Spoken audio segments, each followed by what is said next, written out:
নমস্কার, 5টার 5 মিশালি নিয়ে আমি অতনু রয়েছি আপনার সঙ্গে এবং 5টার 5 মিশালিতে ওএমআর নিয়ে এক চাঞ্চল্যকর তথ্য, যে তথ্য আসছে হাইকোর্ট চত্বর থেকে।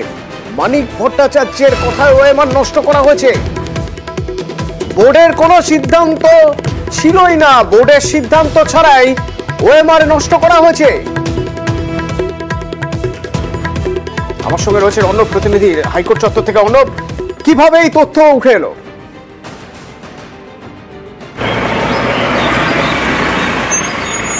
দেখো, বিচারপতি অমৃতা সিনহার বেঞ্চে মামলা ছিল এবং টিনা মুখার্জি সহ একাধিক মামলাকারী তারা মামলা করেন এবং সেই মামলার প্রেক্ষিতে আজ প্রাথমিক শিক্ষা পর্ষদ 2022 সালের 9 সেপ্টেম্বর প্রাথমিক শিক্ষা পর্ষদের নতুন যে অ্যাডহক কমিটি, তাদের যে রেজুলেশন, সেই রেজুলেশন আদালতে পেশ করে এবং সেটা অথেন্টিকেট করা। এবং সেই রেজুলেশনে দেখা যাচ্ছে যে অ্যাডহক কমিটির সদস্যরাই বলছেন 2017 সালের টেটের ওএমআর, প্রায় 2.5 লাখ ওএমআর, সেটা যে স্ক্র্যাপ করা হয়েছিল, অর্থাৎ হার্ড কপিটা নষ্ট করা হয়েছিল, সেই সিদ্ধান্তটা ছিল সিঙ্গুলার, অর্থাৎ এক্ষেত্রে শুধুমাত্র মানিক ভট্টাচার্যের একান্ত ব্যক্তিগত সিদ্ধান্ত।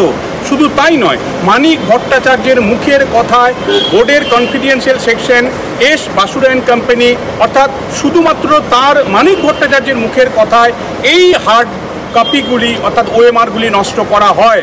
এটা নর্মাল ছিল না, অর্থাৎ এটা ছিল অস্বাভাবিক এবং একই সঙ্গে এটা ছিল বেআইনি। এটা বোর্ড এই নতুন অ্যাডহক কমিটি রেজুলেশন আদালতে পেশ করে এটা স্পষ্ট করে দিল। এর মানে হলো এটাই যে 2017 সালের টেট সর্বশেষ যে পরীক্ষা হয়েছিল, আমরা যে 2017 টেটের, সেই পরীক্ষার ওএমআরগুলোও নষ্ট হয়েছিল মানিক ভট্টাচার্যের মস্তিষ্ক প্রসূত।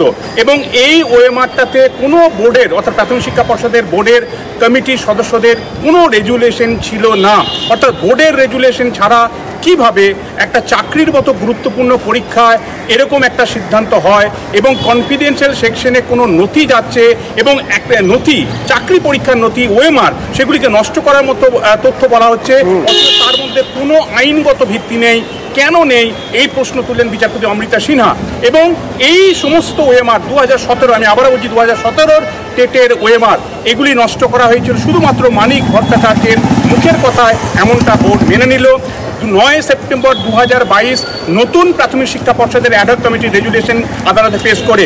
এবং এক্ষেত্রে টিনা মুখার্জি সহ একাধিকজন অভিযোগ ছিল যে ওএমআর তাদের দেওয়া হয়েছে, তারা আর্টিআই করে যেটা জানতে পেরেছেন, সেই ওএমআরগুলি আদতে তাদেরই নয়, তারা দাবি করছে। তাই যে ডিজিটাইজড ওএমআর যেটা রাখা হয়েছে, বলা হচ্ছে কনফিডেন্সিয়াল সেকশনের নামে, সেই ডিজিটাইজড ওএমআরটাই তলব করলেন বিচারপতি সিনহা। 14 আগস্ট এই ওএমআর আদালতে পেশ করতে হবে, ডিজিটাইজড ওএমআর পেশ করতে হবে, পাশাপাশি হলফনামা দিতে হবে। এবং এক্ষেত্রে একটা ওএমআর, অর্থাৎ যারা পড়ুয়া পরীক্ষা দিয়েছেন, এই ওএমআরে তাদের রোল নাম্বার, তাদের একাধিক যে ফরম্যাটগুলি রয়েছে, আদতে একটা ওএমআরকে বৈধ কখন বলা হবে সেটাই হলফনামা দিয়ে এবার বোর্ডকে জানাতে হবে। এছাড়াও একাধিক বিষয় রয়েছে, সেগুলি হলফনামা দিয়ে বোর্ডকে জানাতে হবে। কিন্তু ওএমআর নষ্ট হলো শুধুমাত্র মানিক ভট্টাচার্যের কথায়, সেটা বোর্ড মেনে নিল এবং বোর্ডের রেজুলেশনেও সেই কথা উল্লেখিত রয়েছে। সেটা অত্যন্ত চাঞ্চল্যকর। তাই ইনভেস্টিগেশন, এক্ষেত্রে সিবিআই ইনভেস্টিগেশনের কথাও কিন্তু দাবি আকারে, সওয়াল আকারে মামলাকারীর আইনজীবীরা বলেছেন বিচারপতি অমৃতা সিনহাকে। 14 আগস্ট মামলার পরবর্তী শুনানি, সেখানে বিষয়টি পরবর্তী দিন বা পরবর্তী পর্যবেক্ষণ সামনে আসবে হয়তো আদালতে। ধন্যবাদ, ধন্যবাদ অর্ণব। অত্যন্ত চাঞ্চল্যকর তথ্য।